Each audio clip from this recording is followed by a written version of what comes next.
एक व्यक्ति था,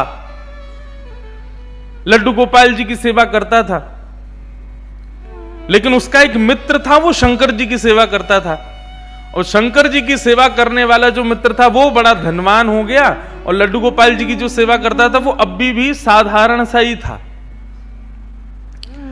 एक दिन दोनों मित्र मिले तो शिव जी की आराधना करने वाला भक्त लड्डू गोपाल जी की आराधना करने वाले से बोला, भाई तुम आज तक कभी उठ नहीं पाए, तुम उसी स्थान पर हो, उतने ही दायरे में हो, कभी बढ़ नहीं पाए आगे।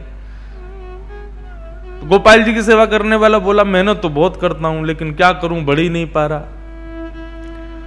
शिव आराधक ने कहा कि एक काम करो, तुम अपने आराध्य बदल दो। ये तुम गोपाल जी की आराधना करते हो ना, इनकी जगह तुम शिव जी की आराधना शुरू कर दो, देखना कैसे जीवन में बदलाव आएगा। व्यक्ति के अंदर सबसे बड़ी कमी क्या है? ठाकुर जी के प्रति अविश्वास, अपने कर्तव्यों के प्रति अविश्वास, और सबसे बड़ी बात कहूं, अपने प्रति अविश्वास। सेल्फ कॉन्फिडेंस लेवल बिल्कुल शून्य है हम लोगों का, खुद पर ही भरोसा नहीं है हमें। हम जो कर रहे हैं, हमारी जो क्रिया है वो उचित है कि नहीं, हमें दूसरे से राय लेने की जरूरत पड़ती है।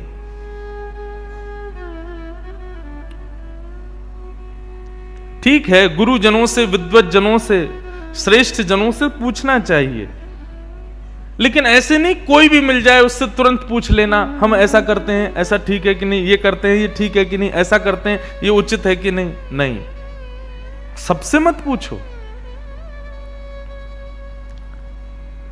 अब उस व्यक्ति ने यही किया कि गोपाल जी को ले जाकर के तो अलमारी में रख दिया, दूसरे दिन एक शंकर जी ले आया और शंकर जी का बढ़िया रुद्राभिषेक करके, त्रिपुंड लगा करके, बढ़िया ज्योत नैवेद्य आदि सब अर्पित करके, अगरबत्ती जला करके ओम नमः शिवाय का जाप करने लगा। और अब तक गोपाल जी की सेवा करता था, वो गोपाल जी अंदर बैठा दिए एक अलमारी में, उनकी सेवा बंद। ओम नमः शिवाय का जाप करने लगा। जैसे ही इसका जाप पूर्ण हुआ, मालाओं को नेत्रों से लगा करके इसने शंकर जी को प्रणाम किया, तभी देखता है कि अगरबत्ती का जो धुआं था ना, वो उसी अलमारी की तरफ जा रहा था जहां गोपाल जी बैठे थे। तो इसके मन में भावना आई कि आज तक इनकी आराधना करता रहा तो मुझे कभी कुछ दिया नहीं, आज तक भी मैं सामान्य हूं, और अब मैं शंकर जी की आराधना कर रहा हूं, उनको नैवेद्य धूप दीप दिखा रहा हूं, तो अगरबत्ती की सुगंधी भी उनको नहीं लेने दे रहे, खुद ले रहे हैं अंदर अलमारी में बैठ के। रुको, इनको अभी बताता हूं। उठ करके गया, अलमारी खोल करके जैसे ही गोपाल जी को पकड़ने लगा, इतने में ही गोपाल जी सच में प्रकट हो गए, और उस प्रकट होकर के उसका हाथ पकड़ लिया। जैसे ही गोपाल जी प्रकट हुए, उस भक्त ने कहा, बोले भगवान आप प्रकट हो गए? बोले हाँ प्रकट हो गए। बोले तो फिर ये तो मैं सबको बता दूंगा कि भाई शिव जी की आराधना से गोपाल जी प्रकट होते हैं। गोपाल जी बोले नहीं भैया, हम शिव जी की आराधना से प्रकट हुए, ऐसी बात नहीं है। तुम शिव आराधना करो, सूर्य आराधना करो, चंद्र आराधना करो, किसी की भी आराधना करो, उससे हमको कोई दिक्कत नहीं है, लेकिन आज हम प्रकट किस लिए हुए ये ध्यान से सुनना। आज तक तुमने केवल हमको अष्ट धातु की एक मूर्ति समझा था, तुम्हारे मन में कभी यह भावना नहीं आती थी कि इनकी आंखें भी हैं, इनकी नाक भी है, इनकी जीभ भी है, इनके कान भी हैं, इनकी त्वचा भी है, इनके हाथ पैर भी हैं। परंतु आज जब वो अगरबत्ती का धुआं सहज ही मेरी तरफ आ गया, तो तुम्हारे मन में यह भावना आई कि अगरबत्ती की सुगंधी मैं ले रहा हूं, मतलब मैं जड़ नहीं हूं, मैं चैतन्य हूं। वास्तव में शिव आराधना ने मुझे प्रकट नहीं किया, तुम्हारे हृदय में जो चैतन्यता का भाव मेरे प्रति आया है उसने मुझे प्रकट किया है। ये चैतन्य हम मानते हैं? नहीं मानते। आपके यहां तो सर्दी पड़ती नहीं है, लेकिन मैं शॉक्ड था। कलकत्ता में कल जब उतरा तो मैं जैकेट पहन के आया था, क्योंकि दिल्ली का टेम्परेचर था 7 और कलकत्ता का था मेरे ख्याल से 21 या 22। रात में जब उतरा तो वहां पर मैंने पुलिस कर्मियों को देखा, वो मुफलर पहन के घूम रहे थे। उनको देख करके मुझे लगा कि मैंने कहा भैया ये यहां पर मुफलर पहनने तो दिल्ली में इनका क्या हाल होगा। आपके बंगाल में तो सर्दी हमारे लायक तो नहीं पड़ती, पर ऐसी शीतकाल में कई लोग घरों में सेवा करते हैं, ठाकुर जी को स्नान कराते हैं और स्नान के लिए शीत जल से ही स्नान करा देते हैं। ये भी विचार नहीं करते कि थोड़ा जल जो है थोड़ा गुनगुना कर लें, इसको थोड़ा उष्ण कर लें। क्यों? ये शीत जल से आप क्यों स्नान करा देते हो? क्योंकि आपके हृदय में ठाकुर जी के प्रति चैतन्यता नहीं है।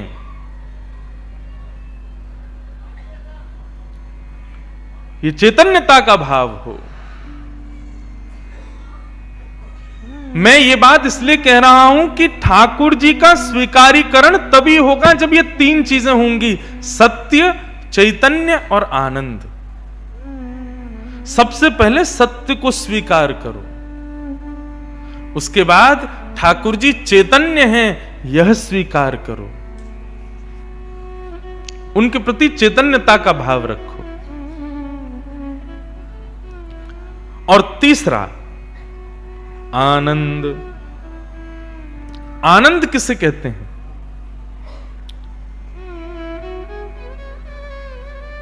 कल रात में न्यू ईयर था और लगभग भारतवर्ष के सब युवाओं ने 10 बजे ही 9 बजे ही अपने घरों का त्याग कर दिया होगा और 10, साढ़े 10, 11 बजे से नाचना शुरू किया होगा और ज्यादा से ज्यादा 12:30 बजे 1 बजे वे सब पस्त हो गए होंगे, हार गए होंगे, थक गए होंगे और थके हारे आकर के घर पर आके सो गए होंगे। और उनसे सुबह किसी ने पूछा रात्रि में कैसा रहा? हाँ अच्छा लगा, ठीक था, सुख मिला। परंतु आप सब लोग आज 1 जनवरी है, सवेरे 9:30 बजे से तैयार हो, मंदिर से कलश यात्रा लेकर के आए हो, यहां आकर के फिर प्रसाद पाया है, 2:30 बजे से व्यास जी का इंतजार कर रहे हो, 4 बजे व्यास जी मंच पर आए हैं, अभी 5 बज रहे हैं, सुबह 10 बजे से लेकर के 5 बजे तक की आपकी ये यात्रा इतनी लंबी हो गई।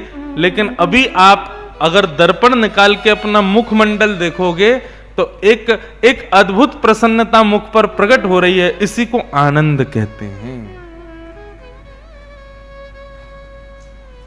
ताली बजाने का मन करे जोर से बजाओ, कंजूसी नहीं करो उसमें। और एक बात कहूं, ताली तभी बजाना जब समझ में आवे, जबरदस्ती भी बजाने की जरूरत नहीं है। हाँ? अभी पहला दिन है, थोड़ी पहचान हो जाए मेरी और आपकी, हम लोगों की। पहले अभी तो इंट्रोडक्शन चल रहा है। कल परसों में जब सबके चेहरे मुझे पता चल जाएंगे, आपको भी मैं पता चल जाऊंगा, फिर आएगा महाराज नंद घर आनंद भयो जय कन्हैया लाल की। फिर खूब सुंदर जो है नंदोत्सव मनाएंगे, गोवर्धन उत्सव मनाएंगे, रुक्मणी विवाह मनाएंगे और फिर हम चले जाएंगे। सुख में और आनंद में अंतर कितना है, मैं बहुत अच्छे से अपनी कथा में इस बात को रखा करता हूं। बहुत ध्यान से सुनिएगा बंधुओं, आप खुद प्रैक्टिकल करके देखिए सुख कहां मिलता है और आनंद कहां मिलता है। दोनों में अंतर है। संसार से संबंध रखने वाली कोई भी वस्तु हो, कोई भी A to Z कुछ भी, उस वस्तु का अति भोग, अति सेवन आपको केवल और केवल सुख देगा। परंतु भगवत संबंधी, ठाकुर जी से संबंधी कोई भी वस्तु हो, उसका अति सेवन, अति भोग आपको आनंद देगा। ये अंतर है सुख में और आनंद में। सांसारिक कोई भी वस्तु हो, मुझे बंगाल का सबसे प्रिय लगता है संदेश, सौंदेश, रसगुल्ला। और वो रसगुल्ला भी वो वाला जो मटके में मिलता है और थोड़ा सा खजूर गुड़ के रस वाला, बड़ा आनंद आता है। गलत बोल गया, आनंद नहीं सुख मिलता है। अब मुझे बहुत प्रिय है, कल मैं जहां प्रसाद पा रहा था रात्रि में कलकत्ता में, उनको भी पता चला तो उन्होंने रसगुल्ला मंगाए, संदेश मंगाया, सब मंगाया। आपको पसंद है, एक रख दिया संदेश, 2 रख दिए, 3 रख दिए, 4 रख दिए, खाता गया। लेकिन मानव का स्वभाव है, संसार की कोई भी वस्तु हो, जितना उसका सेवन करोगे ना, धीरे धीरे हर पल आपके उस सेवन से आपके अंदर की इच्छा नष्ट होने लग जाएगी उसको पाने के लिए। जब हम स्कूल में पढ़ते थे, फिजिक्स में एक डेंसिटी बताई जाती थी, वस्तु का अति भोग करने से हमारी इच्छा जो है नष्ट होने लग जाती है। संदेश भले ही मुझे कितना भी प्रिय हो, लेकिन 3-4 संदेश खाने के बाद में 5वां संदेश खाना तो बहुत दूर की बात, देखने की भी इच्छा नहीं करेगी मेरी, भले ही वो कितने भी अच्छे से क्यों ना बनाया हो। यह है सांसारिक सुख कि उसका लिमिट अगर क्रॉस हो गई तो वो वस्तु आपको फिर सुख नहीं दे पाएगी, वो आपको फिर प्रसन्न नहीं कर पाएगी। लेकिन ठाकुर जी से संबंधी, चाहे वो कथा हो, चाहे वो दर्शन हो, चाहे वो तीर्थ यात्रा हो, जितनी बार करोगे, जितना ज्यादा सुनोगे, जितना गहराई में जाओगे, जितना अति सेवन करोगे, उतनी और लालसा बढ़ती चली जाएगी। इसी को आनंद कहते हैं।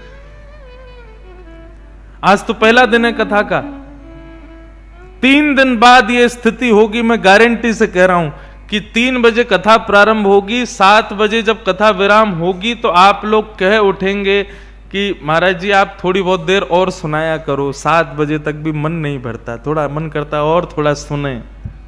इसी को आनंद कहते हैं, जहां पर हम समय की पाबंदी से बच जाते हैं, शरीर की स्थिति से निकल जाते हैं, भोजन पानी ये सब हमारा बिल्कुल शांत हो जाता है, शरीर की सारी इच्छाएं नष्ट जैसी हो जाती हैं। इसको आनंद कहते हैं।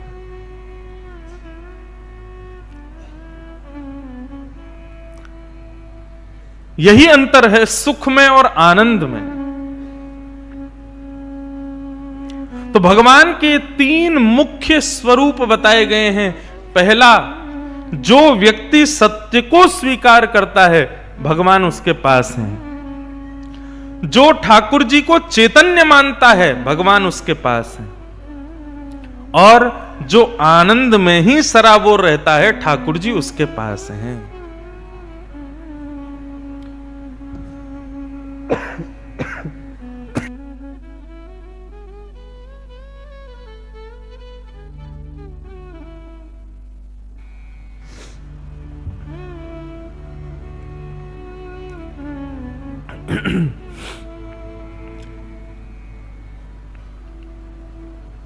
सच्चिदानंद रूपाय, भगवान के ये 3 रूप हैं। ऐसे ही भगवान के 3 कर्म हैं। ठाकुर जी करते क्या हैं? तो कहते हैं विश्वोत्पत्त्यादि हेतवे, विश्व का पालन करना, विश्व की उत्पत्ति करना, पालन करना और संहार करना, ये भगवान के 3 कर्म हैं।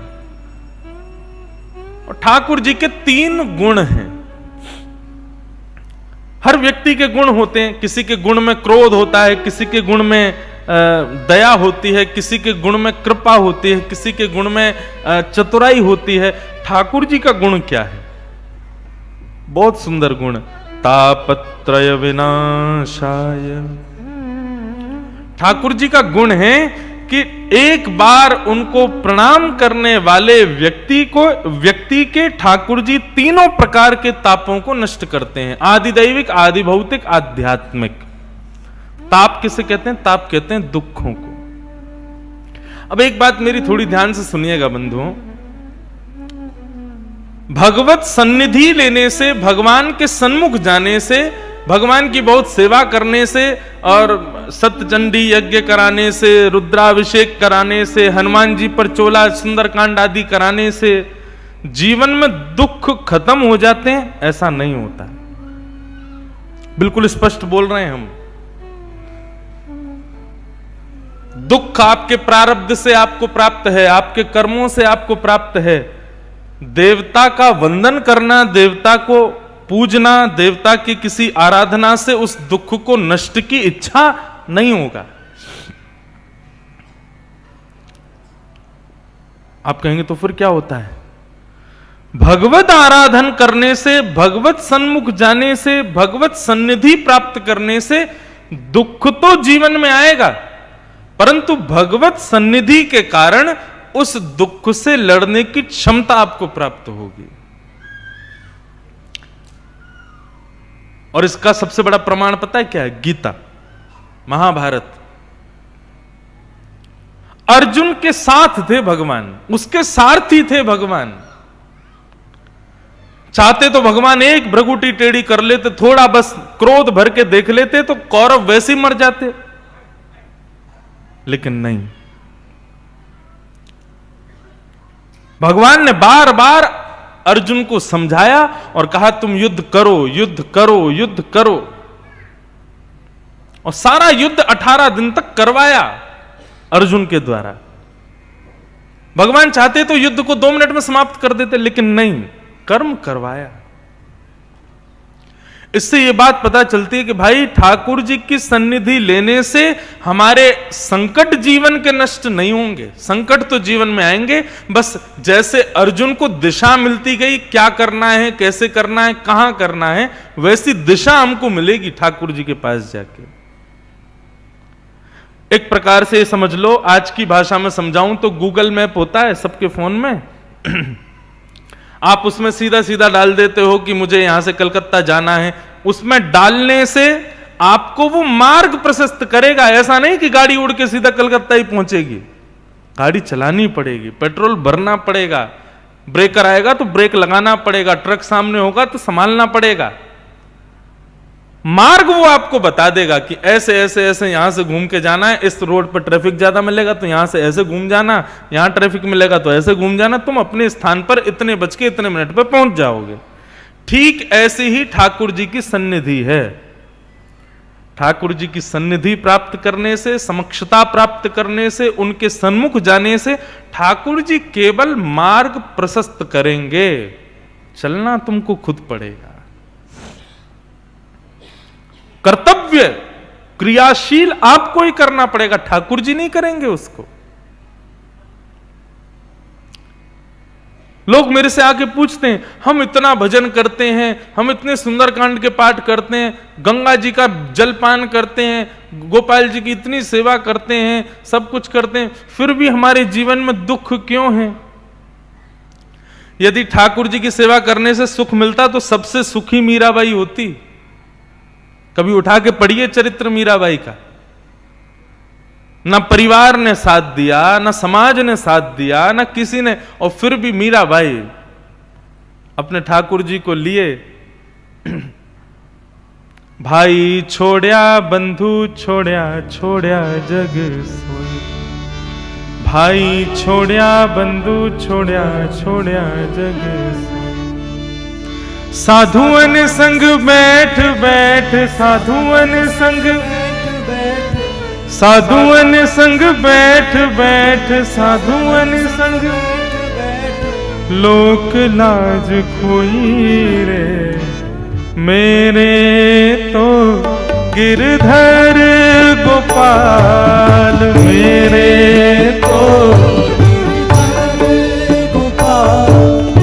मेरे तो गिरधर गोपाल, मेरे तो गिरधर गोपाल, दूसरो न कोई, दूसरो न कोई।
भाई छोड़या बंधु छोड़या, छोड़या जग सोए।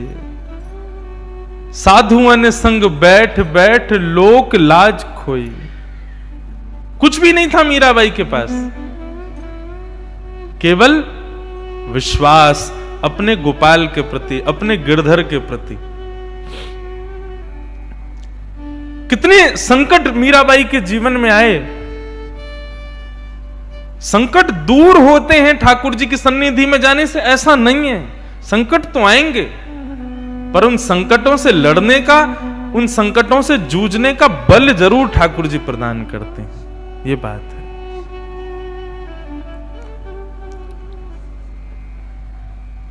मैं कथा आजकल अपनी कथा में कहा करता हूं, जगन्नाथ जी के प्रिय भक्त हुए श्री माधवदास जी।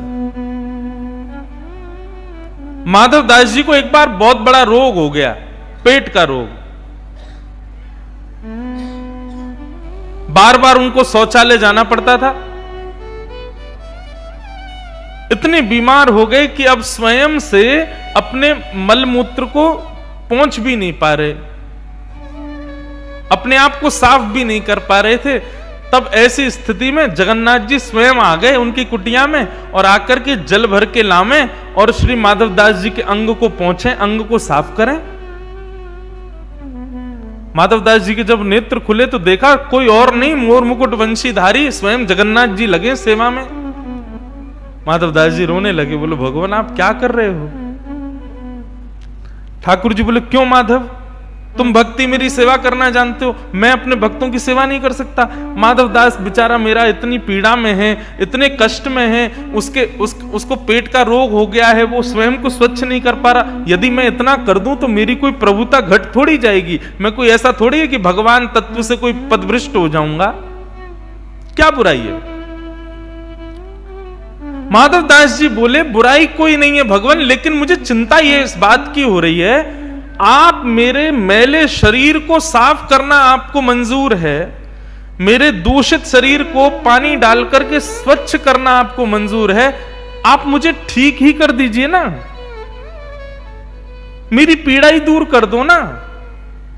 ये जो बीमारी मुझको हो गई है, इस बीमारी को सही कर दीजिए ना। आपको करना ही नहीं पड़ेगा ये सब, आपके लिए कौन सी बड़ी बात है। एक बार हाथ फेर दो, बस मैं बिल्कुल स्वस्थ हो जाऊंगा, ठीक हो जाऊंगा, मेरी पीड़ा दूर हो जाएगी, अपने आप पहुंच लूंगा अपने शरीर को। आप पीड़ा दूर नहीं कर रहे हो और मेरे शरीर को साफ करने आ गए हो यहां पर, ऐसा क्यों?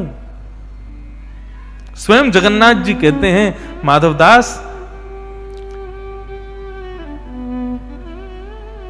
हम लोग इस संसार में जब मानव को भेजते हैं ना, तो मानव अपने कर्म को यहां भोगने आता है पृथ्वी पर,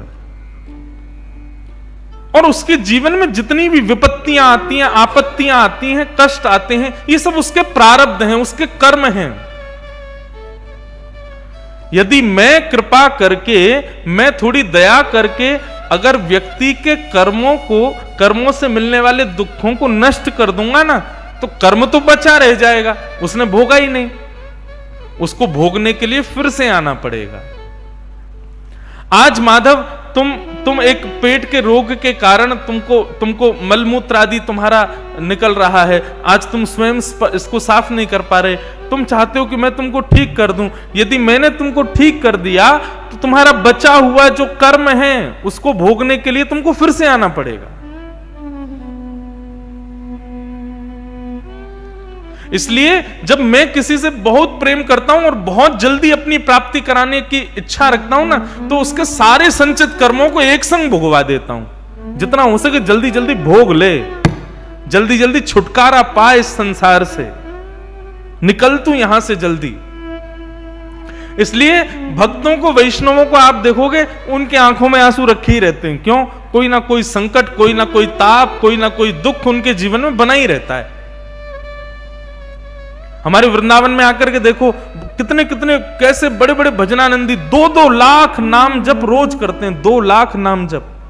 लेकिन किसी को सिर दर्द की बड़ी बीमारी रहती है, किसी को बुखार चढ़ा रहता है, किसी को कुछ पचता नहीं है, किसी को कुछ। हमारे वृंदावन के वैष्णव संतों को देखो कितना शुद्ध पाते हैं वे लोग, देसी गाय का ही दूध पिएंगे, देसी गाय के घी से निर्मित सामग्री खाएंगे, लेकिन फिर भी सबको कोई ना कोई रोग लगा होगा। इससे ये बात समझ में आती है कि ठाकुर जी जल्दी छुटकारा देने के लिए उनके सारे प्रारब्धों को एक संग भुगवा रहे हैं। और यहां आप लोग देखो, दुनिया भर का उल्टा सीधा खाने वाले लोग कुछ भी खा जाते हैं, कुछ भी पी जाते हैं, लेकिन उनको कोई रोग ही नहीं हो रहा। वो बड़े प्रसन्न हैं, बड़े आनंद में घूम रहे हैं। इसका मतलब क्या है?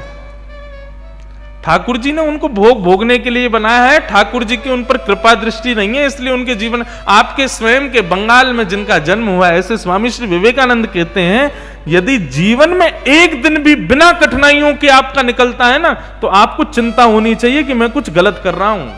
आज मेरे जीवन में कोई विपत्ति क्यों नहीं आई? आज मेरे जीवन में कोई विपरीत स्थिति क्यों नहीं आई? आज मुझे चिंता क्यों नहीं हुई? स्वामी विवेकानंद कहते हैं, यदि प्रत्येक दिन आपका चिंता में व्यतीत होता है, विपत्तियों में आपत्तियां कोई ना कोई आई जाती है हर दिन, तो समझना, खुश हो जाना, थोड़ा अपनी पीठ थपथपाना, ठाकुर जी की तुम पर दया दृष्टि है, जल्दी जल्दी तुम्हारे प्रारब्धों को नष्ट करवा रहे हैं तुमसे। मुझसे लोग आके कहते हैं, महाराज जी, कई बार लोग मिलने आते हैं, महाराज जी हम बहुत दुखी हैं, बहुत कष्ट है, भोजन के लिए भी धन नहीं होता, बिजली का बिल भरने के लिए भी धन नहीं होता। ऐसे लोगों को देखकर के दोनों प्रकार की भावना मन में आती है, कष्ट भी होता है और ये भी लगता है कि भाई तेरी अब जल्दी जल्दी निवृत्त होने वाला है तू, इसीलिए इतना संकट जीवन में है। इसलिए आज इस बात को गांठ बांध लीजिए कि भगवत सानिध्य से कष्ट दूर नहीं होता, कष्ट से लड़ने का, कष्ट से जूझने का बल मिलता है। नाम जप करने से, हनुमान चालीसा करने से, कथा सुनने से, शंकर जी पर जल चढ़ाने से, देवी पूजा करने से, आदि आदि इन सब कर्तव्यों से आपके कर्म पूरे नहीं होंगे, क्रियाएं पूरी नहीं होंगी, आपके जीवन के कष्ट दूर नहीं होंगे, बस आपको बल मिलेगा, आपको विवेक मिलेगा। स्वयं श्री तुलसीदास जी महाराज कहते हैं, बिन सत्संग विवेक न होई और राम कृपा बिन सुलभ न सोई। सत्संग करने से, भगवत सन्निधि जाने से विवेक मिलता है।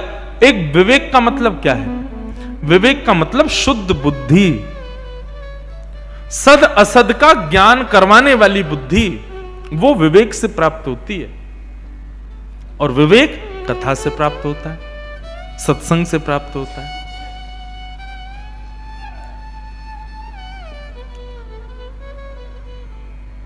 भगवान के सन्मुख जाओ, भगवत सानिध्य में जाओ, तो यही कामना करो, हे नाथ मुझे अर्जुन की तरह बल देना। अर्जुन ने कह दिया था, सेनयोर भयोर मध्य रथम स्थापय मेच्युत, हे अच्युत मेरे रथ को ले जाकर के उभय सेना के बीच में खड़ा कर दीजिए, मैं देखना चाहता हूं मेरा युद्ध किससे होने वाला है। और भरी सभा के बीच में, भरी सेना के बीच में जब अर्जुन का युद्ध रथ खड़ा किया भगवान ने जाके, तो अर्जुन ने जब सामने नजर घुमाई और जब अपनों को पाया, रख दिए धनुष बाण नीचे, मैं युद्ध नहीं कर पाऊंगा, मेरे बस का नहीं है युद्ध करना, मैं इनको नहीं मारूंगा, ये मेरे अपने हैं। तब भगवान खड़े हुए, कमर पर हाथ रखी, बोले कायरों की सी बात करता है, युद्ध के बीच मैदान में आकर के कह रहा है कि मैं युद्ध नहीं करूंगा। और तब भगवान ने उसको गीता का ज्ञान दिया। भगवान ने अर्जुन के बदले युद्ध नहीं लड़ा या फिर युद्ध को समाप्त नहीं किया, उसको ज्ञान दिया, उसको सुबुद्धि प्रदान की, उसको विवेक प्रदान किया। 10 अध्याय बाद भगवान पूछते हैं, अर्जुन अब तेरा मोह कैसा है? तब अर्जुन कहता मेरा मोह चला गया। भगवान बोले नहीं, अभी और सुन, 8 अध्याय और सुनाए। तब पूछा अर्जुन अब तेरा मोह कैसा है? तब अर्जुन कहता है नष्ट मोह स्मृतिर्लब्धा, अब मेरा मोह नष्ट हो गया। भगवान कहते हैं अब धनुष बाण उठा और युद्ध कर। जीतेगा हारेगा इसकी चिंता मत कर, अपना कर्तव्य कर, अपना कर्म कर। वाह, उठाया धनुष बाण और लड़ने लगा कौन्तेय, जीत गया 18 दिन में। ऐसा ही हम सब अर्जुन हैं, हम सब भयभीत होते हैं अपने जीवन रूपी महाभारत से युद्ध करने के लिए। कभी कभी ऐसे दुर्योधन दुशासन हमारे सामने आके खड़े हो जाते हैं। ये दुर्योधन दुशासन कौन है? हमारी जीवन की विपत्तियां, संकट, यही दुर्योधन दुशासन है। ऐसे ऐसे दुर्योधन दुशासन जीवन में आ जाते हैं, घबरा जाते हैं हम। धनुष बाण, हमारे धनुष बाण क्या है? हमारी क्रियाएं, हमारे कर्तव्य सब कांपने लगते हैं। अब क्या करें हम? बैक ऑफ नहीं करना है, युद्ध को वहीं छोड़ करके नहीं जाना है। युद्ध च, लड़ो, कर्तव्यनिष्ठ हो जाओ। जैसे ही लगे कि अब थोड़े मन में अब उथल पुथल चल रही है, जीवन जीने में अब लग रहा है कि कोई सार नहीं है, या अब स्थिति ऐसी है कि अब कुछ करने को समझ नहीं आ रहा है, उसी समय आजकल सबके पास में ये फोन है, तुरंत किसी सज्जन की कथा सुनो। और महाराज 10-15 मिनट कथा सुनना, आधा घंटा कथा सुनना, कथा सुनने के बाद में कथा बंद करके अपने कर्म को, कर्तव्य को करने में लग जाना, आप सफल हो जाओगे, आपकी वो क्रिया सफल हो जाएगी।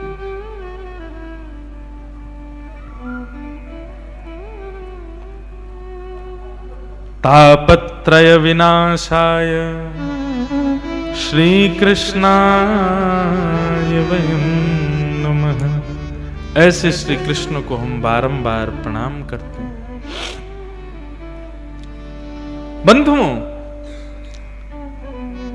एक प्रकार से यह भी समझ सकते हैं कि भगवत शरणागति करने से, भगवत सानिध्य लेने से संकट तो जीवन में आएगा, लेकिन बिना भगवत सानिध्य के जितना कष्ट वो संकट देगा ना, भगवत सानिध्य के बाद उतना कष्ट नहीं देगा।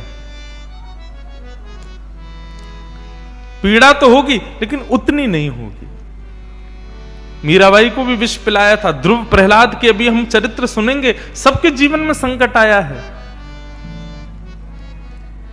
लेकिन ठाकुर जी का सानिध्य लेने से, ठाकुर जी का सामिप्य होने के कारण वो कष्ट इतना अनुभव नहीं हुआ, इतना पता नहीं चला उसका।